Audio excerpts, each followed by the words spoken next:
The year is early 1950s. In a busy street of New York, a man named Jack enters a restaurant. On his way to make a phone call, he spots his friend Therese. Seated across her is an elegant, blonde woman named Carol. As Jack is confirming with Therese if she is going to attend their friend's party, Carol excuses herself from the table. She says her goodbye while slightly squeezing Therese's shoulder. Later in a cab, Therese sees Carol with a man, walking down the sidewalk. She remembers the first time she laid her eyes on her, and then the flashback starts. It was a freezing month of December. Therese's boyfriend Richard picked her up at home. They both rode on his bicycle to go to work. As they arrived, every employee was handed a complimentary Santa hat. People entered the toy section upon the opening of the department store. The supervisor chastised Therese, who works behind the counter, for not wearing the hat. Of all the noisy customers who were walking here and there, Therese's attention got fixated on the calm and alluring Carol. Seconds later, their eyes met. They stared at each other for a while until a customer approached Therese to ask where the ladies' room is. After Therese directed the customer, Carol disappeared from where she was standing. But suddenly, she showed up in front of the counter, asking help to find a certain doll for her daughter. Therese said it's currently out of stock, then suggested the other dolls. When Carol asked her opinion on which one to choose, she said instead of dolls, she would rather have wanted a train set as a child. Carol accepted her recommendation only after learning that they would deliver it to her. Therese was focused on writing the sales ticket. On the other hand, Carol's eyes were transfixed on her. They exchanged Christmas greetings, then Carol walked away. Shortly, she turned around to tell Therese that she likes the hat. Therese watched her go, then noticed her gloves that were left on the counter. After work, Therese and Richard had a drink in a bar with their friend and a new acquaintance named Danny, who works at the New York Times. Their friend handed Therese her camera, which he fixed for her. After learning that Therese is into photography, Danny invited her to come by at his workplace sometime, saying he'll introduce her to his friend who is a photo editor. Therese got back to her place. She was looking at the sales invoice containing Carol's home address. One morning, a U.S. mail car stopped in a massive home. Carol was brushing her daughter's hair when her husband, Harge, appeared at the door handing her the mails. Harge asked her to come with him to his colleague's upcoming party, but she refused as she already had plans.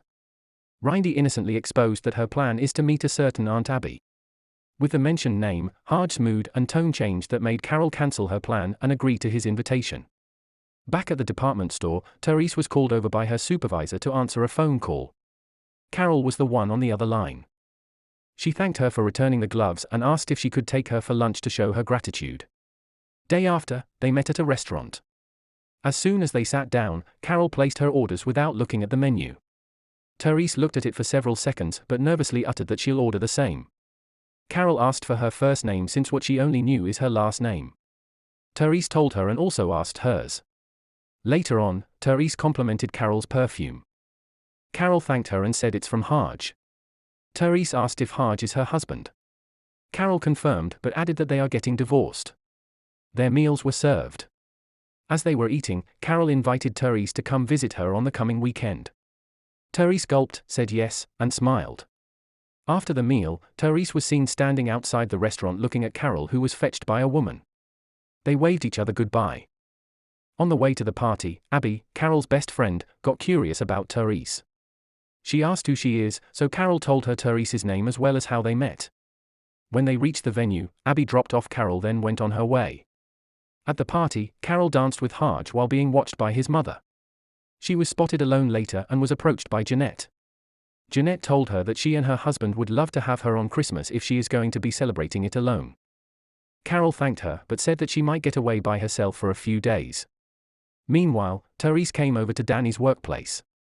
She mentioned she takes pictures of anything except people as she thinks it's an invasion of privacy. Danny responded to what she said and after some time, he approached her for a kiss. Therese told him he shouldn't have done it then left. Harge escorted Carol back to her place. As she was about to enter, Harge stopped her, telling her to come to his parents' house for Christmas as he doesn't like the idea of her being alone. She responded she is not alone because she has Rindy and Abby.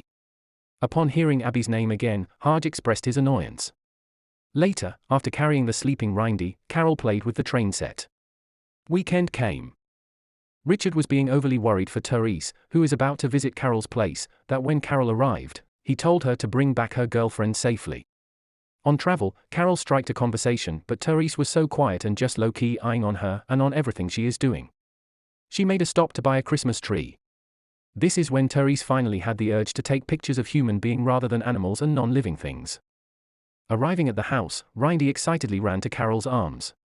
Inside, the mother and daughter assembled the Christmas tree while Therese was oddly the one preparing the tea and snacks.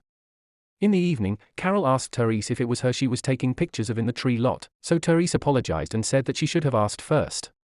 Carol told her she did not have to feel sorry. They shortly talked about her photography hobby, then she got back on playing the piano. Soon, Carol approached her, telling her it's beautiful, all the while caressing her shoulder.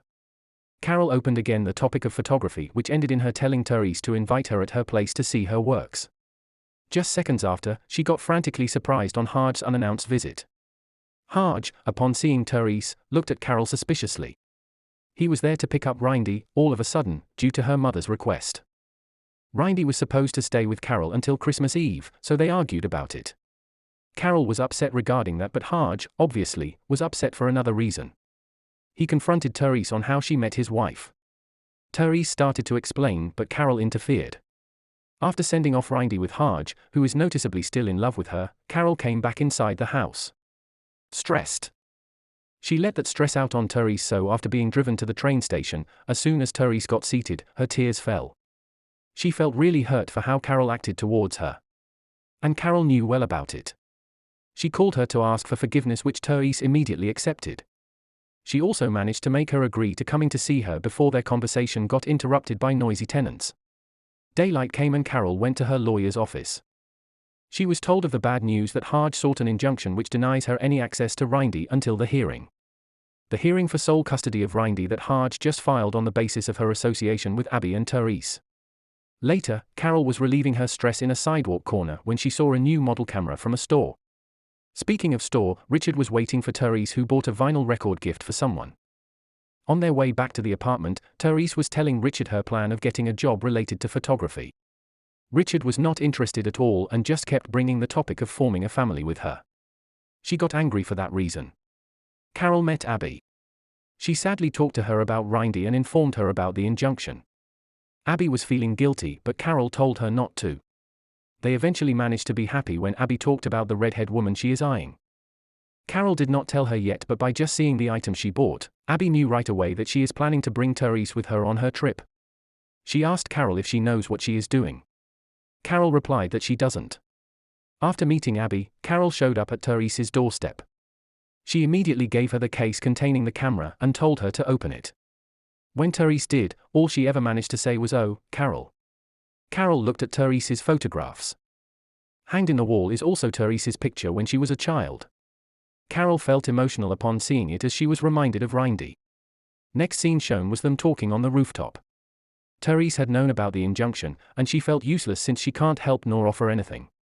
Carol eased her by saying that it has nothing to do with her. Carol then told her about her plan of going away for a while.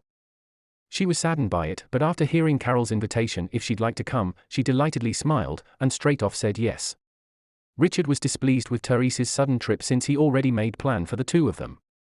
He said she is in a trance for saying goodbye just because of her big crush on Carol. They argued for some time, then he left. Carol and Therese embarked on their journey to wherever the car would take them.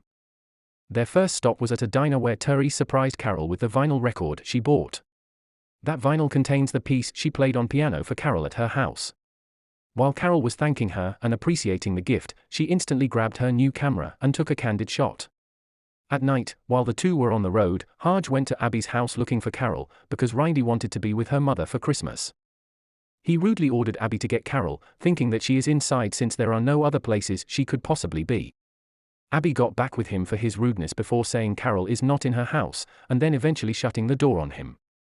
In the morning, Therese fetched Carol from her room. Carol was still in the shower and asked her help in getting a sweater in her suitcase. After finding it, Therese did not hand it right away.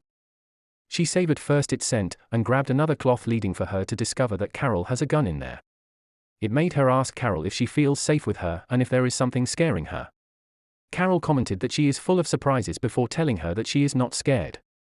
At a motel, Carol was so ready to pay for 2 standard rooms when Therese intervened, suggesting to get the presidential suite that has an attractive rate. In the middle of the freezing night, Therese came out to get some ice. She met there a gentleman who gladly helped her. She got back shortly, and she and Carol listened over and over again to the vinyl record while trying on lipsticks and perfume. Later in bed, Therese was wide awake, adoring everything from the sleeping Carol. Day after, she was joined for coffee by the gentleman she met, not knowing that she had company.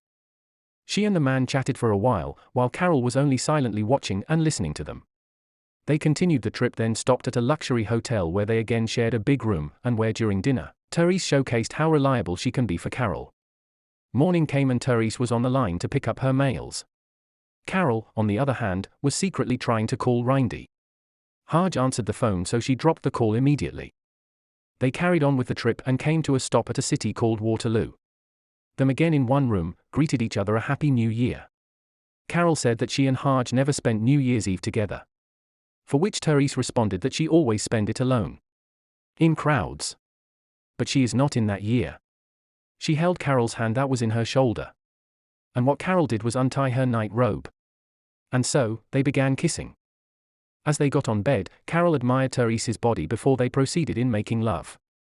When Carol was processing their checkout, the receptionist handed her a telegram. She panicked upon opening it, and quickly reached for her gun to face the person renting beside their room, who was revealed as the gentleman that Therese met. As it turned out, the man was hired by Harge to snoop on Carol, and he already sent the recorded tape of her and Therese being intimate that night. Carol intended to ruin the man's device, but it seemed that Therese emptied beforehand her gun. Therese, after reading the telegram, picked up the gun and left the man's room. Dismayed, she threw the gun in the trash, then heard Carol talking on the phone to Abby. It appeared that the telegram was a warning from Abby. Carol did not know how to fix the problem, and Therese felt so guilty about it. She said she is utterly selfish for just taking everything and for not ever saying no to Carol. Carol stopped the car to console her and to tell her that it was not her fault. The happenings made Therese distance herself from Carol. Carol, however, told her that she doesn't have to. So she got on the same bed with her. They hugged each other tightly, exchanged passionate kisses, and once again made love. When Therese woke up in the morning, it was Abby she saw. She learned that Carol left early and is not coming back. During breakfast, Therese felt that Abby hates her. Abby denied her assumption, and as a reply to her question on what happened between her and Carol, she arrived to the point of revealing the incident that made both of their families suspect there was something more in their friendship. In the end, she gave Therese a letter Carol wrote. The letter was not just Carol's way of appealing to Therese to not have any contact with her until a certain time, but it also was her way of saying to her her permanent goodbye. Therese, in agony, was driven back to her apartment by Abby. After her arrival, she was seen printing the photographs she took, which were all Carol's images. She then, in disregard to Carol's request, dialed in Carol's number. Carol picked up the phone and listened to Therese's voice for some time before hanging it up. Therese, though the line was already cut, expressed her longing for Carol. More than a month passed, and Therese was seen again spending time with Danny. It looked like they have become good friends. Danny complimented her for her photography skill and encouraged her to apply for a clerk job at New York Times. Meanwhile, Carol was having a suffocating lunch with Harge and his parents. She was doing it along with therapy to make them let her be with Rindy. Therese finally decided to put together her portfolio. She arranged every piece of her photographs from good to bad. And she put all of Carol's images to the latter, showing that she already got over her. Carol, on Abby's visit, let out that she can no longer keep up doing the good conduct act. Because even though they were letting her be with Rindy for a short while, she still go home every night without her. Abby slipped Therese in their topic. They talked about her, and Carol uttered her regret of not telling Therese to wait for her. One day, while inside a car, Carol noticed Therese from a distance. She looked at her until she lost sight of her.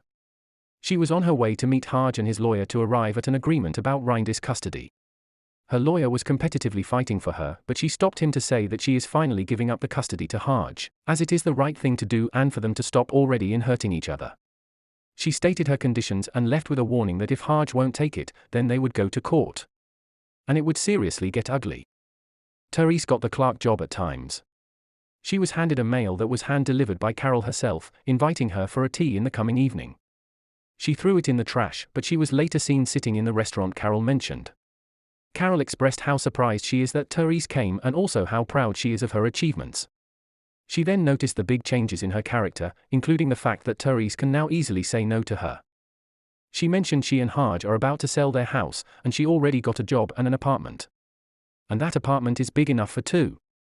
She bravely asked Therese to come live with her. Though Therese refused, she still informed her where to meet her if she changes her mind. She told her she loves her, but before Therese could even react, Jack cut in on their moment, getting us back to where the movie started. After Jack asks Therese if she is going to the party, Carol excuses herself. Therese wants to run after Carol but decides to just let her go. At the party, she sees Richard dancing with a girl, and a woman tries to flirt with her. But her mind is clearly onto something else. She goes to the place Carol spoke of. Among the many people inside the restaurant, her eyes search for her. She spots her and she stands idle for some time before walking slowly towards her. Carol sees her and happily stares at her. And that is where the movie ends. It shows how Therese changes her mind and she now wants to say yes to Carol's invitation in living with her. Thank you for watching. If you enjoyed this summary, you will surely enjoy watching the full film.